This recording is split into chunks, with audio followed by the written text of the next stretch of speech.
In this video, I'll be showcasing the best mods that enhance and expand the gameplay of Mount and Blade 2, Bannerlord.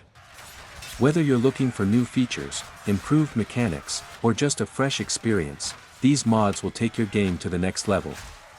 Let's dive in. Launching the game. With new mods, of course, we start a new campaign or sandbox. The first thing we see are some numbers next to the body customization sliders. Welcome to detailed character creation. It adds additional body sliders and changes the limits of existing ones. It also allows you to change the age stages of your character.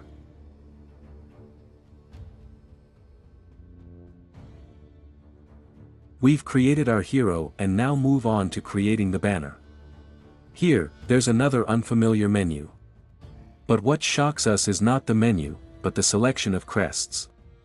The Historical Banner Icons mod has added 564 new crests, mostly historically accurate from various eras.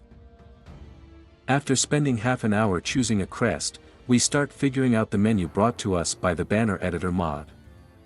We find out that now we can place multiple images on the banner, change their size and position, add borders, and create mirror reflections. To ensure these complex banners don't glitch on the map and in battle, we have the Banner Fix mod installed.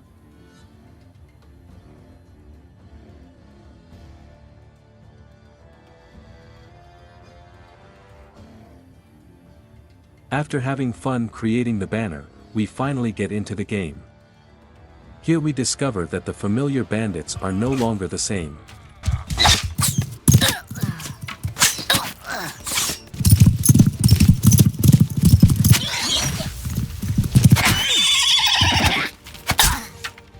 Right from the start, they have mounted archers and cavalry.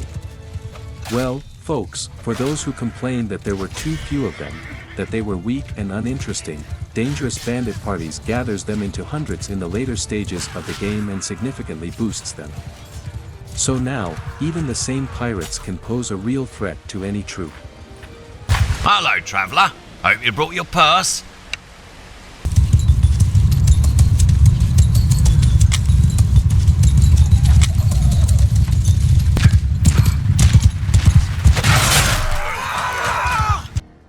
Let's diversify the units in the game. The Variety Unlocked mod adds armor presets for everyone in the game. This mod adds a huge variety of sets for each unit of each culture. This will prevent soldiers from having the same armor, creating a huge variety, making everything much less repetitive. So now the battlefield will look more realistic, rather than like a clone war. All units had their sets assembled with extreme care to ensure balance, using equipment appropriate to their cultures and matching the nature of each unit, without losing the essence and realism factor.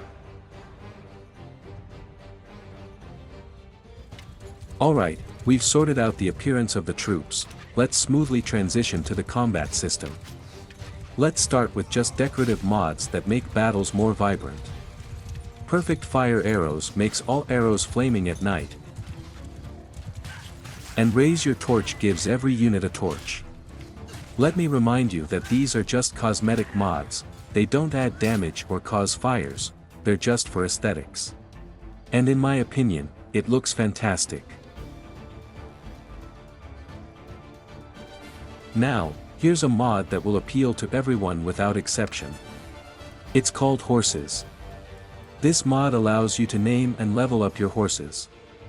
Stables appear in cities where you can choose a horse to your liking, select its color, and give it a name. After that, the process of bonding with your horse begins, which grows with the number of shared battles and happy days spent together. As this connect increases, the horse's stats improve. Additionally, with this mod, your horse gains new functions. By pressing the Q key, you can call your horse.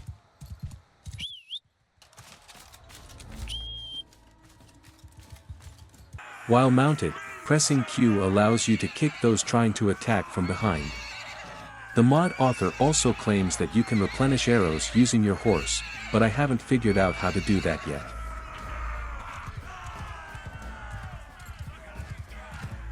By the way, speaking of horses, the Immersive Battlefields mod makes your companions a bit smarter.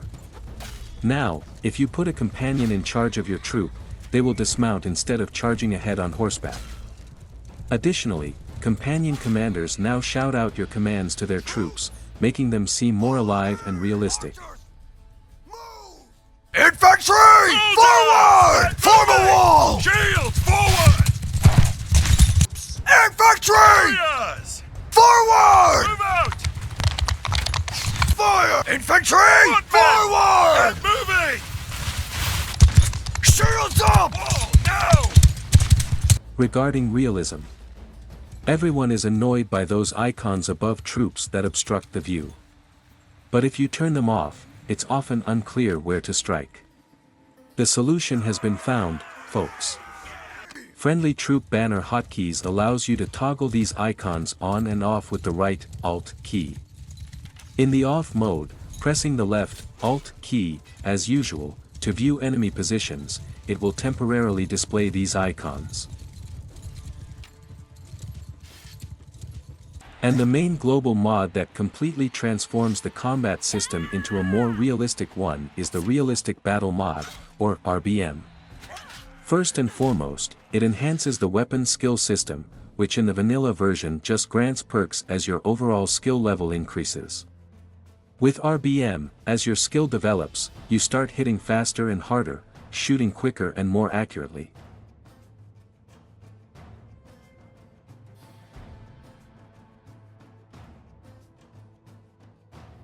RBM introduces new technical parameters for damage and resistance. So now, there's no point in striking plate armor with a saber. But hitting it with a hammer or thrusting with a spear on horseback is a different matter. It also overhauls bot behavior. No longer will they mindlessly chase after your horse with sticks. Bots now take tactical positions, flank, set up spears against cavalry while shielding themselves with a wall of shields. Mounted archers keep their distance from the melee until they run out of arrows, and foot archers don't rush into the fray, they shoot from elevated positions. Cavalry doesn't get stuck in infantry but pulls back to charge properly.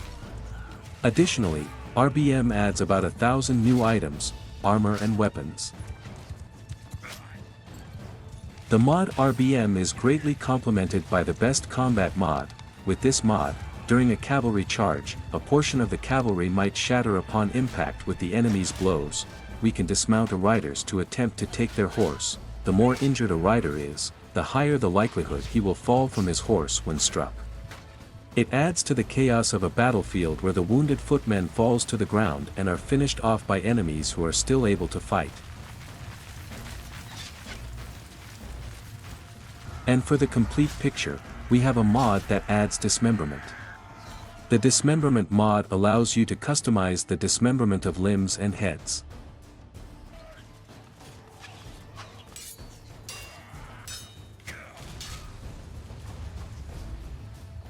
Now, battles have become truly bloody. To properly take tactical positions, there is the RTSCamera mod. It helps manage troops from a bird's eye view, just like in RTS games.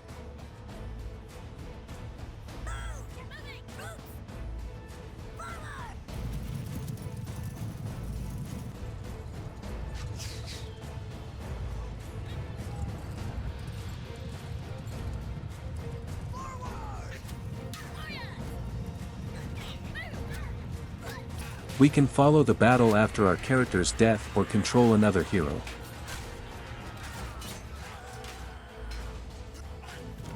Also mod allows your formation to attack a specific enemy formation, click troop card to select formations.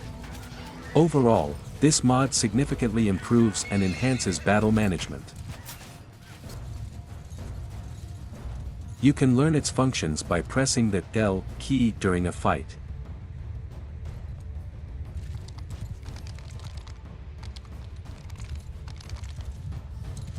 Now, having started the game and gotten acquainted with this new world, we begin to think about how to develop within it.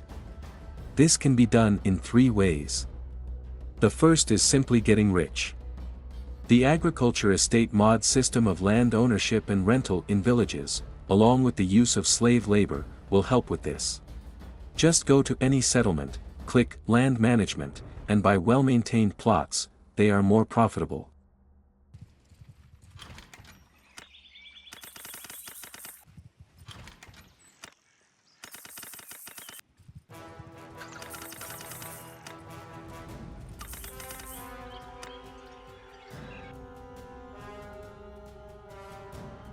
Undeveloped plots can be turned into well-maintained ones. Slaves can also work on these plots. Only captured bandits can be made into slaves. They produce goods that the settlement makes and store them in a warehouse, where we can take them for ourselves. Alternatively, they will sell them at markets.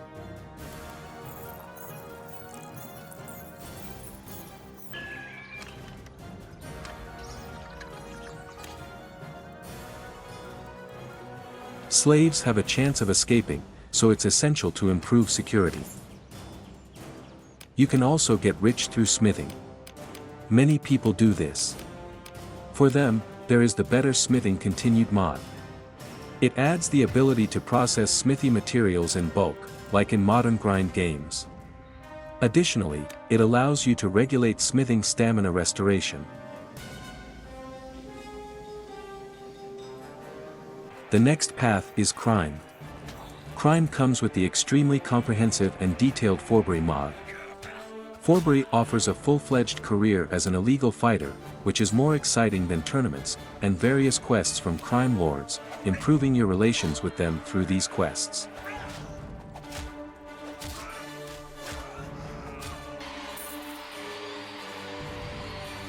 By improving relations, you can become the leader's partner or overthrow him and create your own gang, defeating him in a duel first.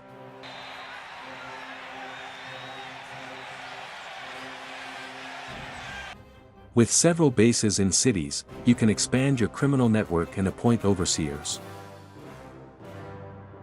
But the mod is not limited to cities. You can also build relationships with bandits by helping them with significant gifts. Once you have enough authority, you can set up a base in a hideout and manage affairs from there, directing members of the gang who can assist in battles and sieges. With criminal connections in cities or your own base, you can freely enter and do whatever you want, even when at war with the city's owner. This business is quite complex. From managing various shadow enterprises, bribing officials, controlling territories, recruiting from criminal circles, and benefiting from smuggling, to various cunning tasks, from bribes to improve relations to contract killings of kings with specially trained units. Overall, folks, this is an entirely new game within the game. That's what Fourberie is all about.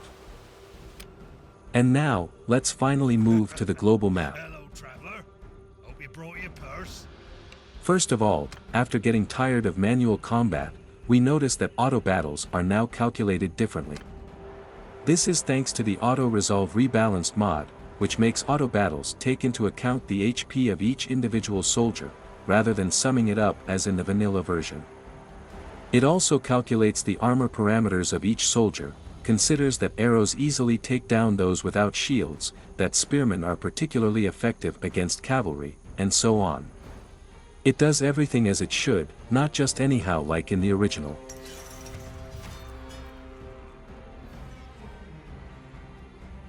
The next thing we notice is that lords, who never surrendered before, will now surrender.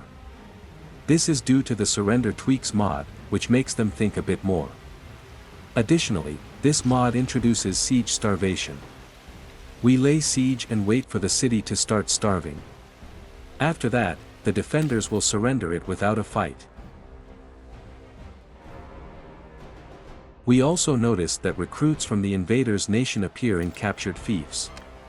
This is managed by the Changing Culture mod, which adds a mechanic for the gradual assimilation of settlements.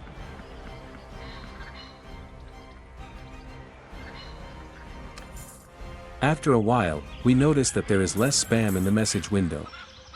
And yes, finally, the I Don't Care mod has appeared, which allows you to remove all spam from the message window. It can be finely tuned in the settings window. Unfortunately, it doesn't account for messages from mods. Occasionally, messages will appear that a certain lord has executed another lord.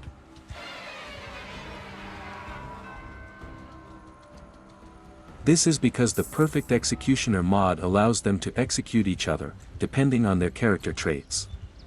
The kind-hearted ones, of course, will spare everyone. Additionally, several new features have appeared in the cities thanks to the Xorberax Legacy mod. It introduces a banking system with loans and deposit accounts, lectures in cities on various skills for us and our companions. The ability to train our soldiers in the arena, when there are no tournaments. Peaceful jobs in settlements for money, bleeding, one-shots, friendly fire, detailed third-person camera adjustments, cutting through multiple enemies at once, and the adjustment of damage from horse collisions. I await your orders. The More Hero Interactions mod expands interactions with companions. It allows us to improve relations with them by giving gifts, accept them into our family, marry them to each other, and so on. Additionally, it allows us to strip lords, meaning we can steal their items. Now, we have reached the kingdom level. The Diplomacy mod fixes and enhances internal and external politics in the game, adding mechanics like non-aggression pacts, military alliances, balancing the influence of clans within the kingdom, or fatigue due to various factors, allowing us to grant and revoke fiefs, support clans with money and influence, introduce rebel factions within the kingdom that can stage a coup, and adds messengers so we don't have to chase lords all over the map, alliances against expansionism, prevents clans from declaring wars and making truces without our knowledge, destroys kingdoms that have lost all their holdings, and allows us to keep personally conquered settlements by the right of the conqueror. What else can be added? And the fact that military alliances in diplomacy are only defensive. But with the Declare War Together mod, you can create an offensive alliance. Send a messenger to a king, offer to join forces, pay money, and voila! You are both fighting the unwanted. However, with the improved Garrisons mod, defeating kingdoms has become more challenging. Each city and fortress can now have a patrol squad of several hundred soldiers. And once we capture our first fief, the mod will teach us how to create them.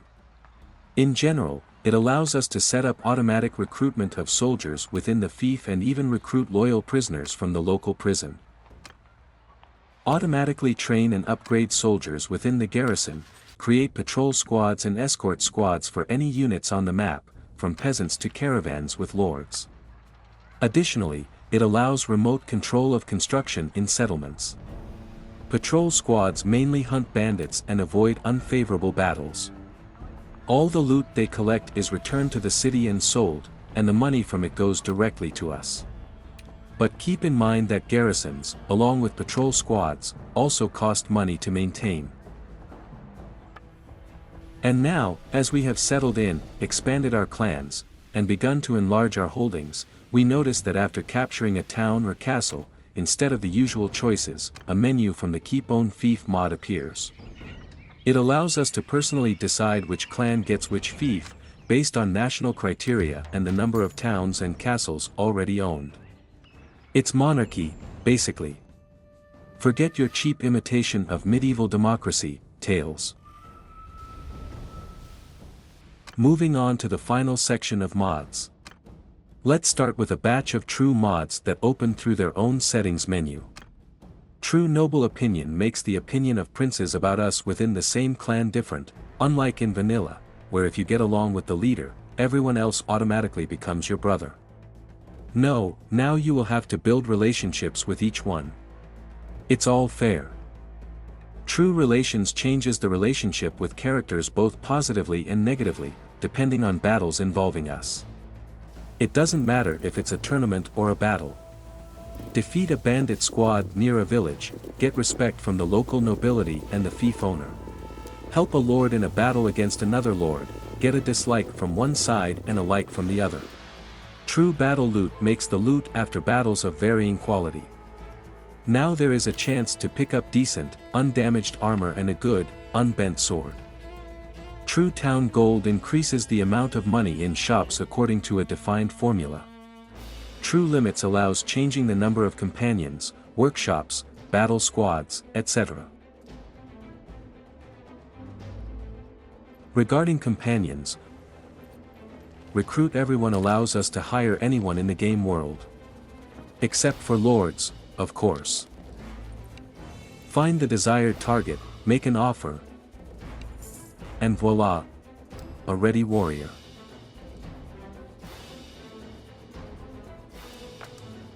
Though, they might lack skills. But just look at the fine warriors you can recruit in the tavern. And, the equipment civilian mod lets you equip them with battle gear instead of civilian clothing.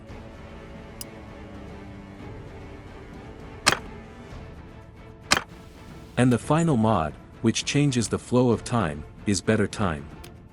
It allows us to control acceleration settings, adds a time control button, and provides the ability to speed up time even further using the control space key combination. This is a very useful feature. I've put a lot of time and effort into creating this video, and your support means the world to me.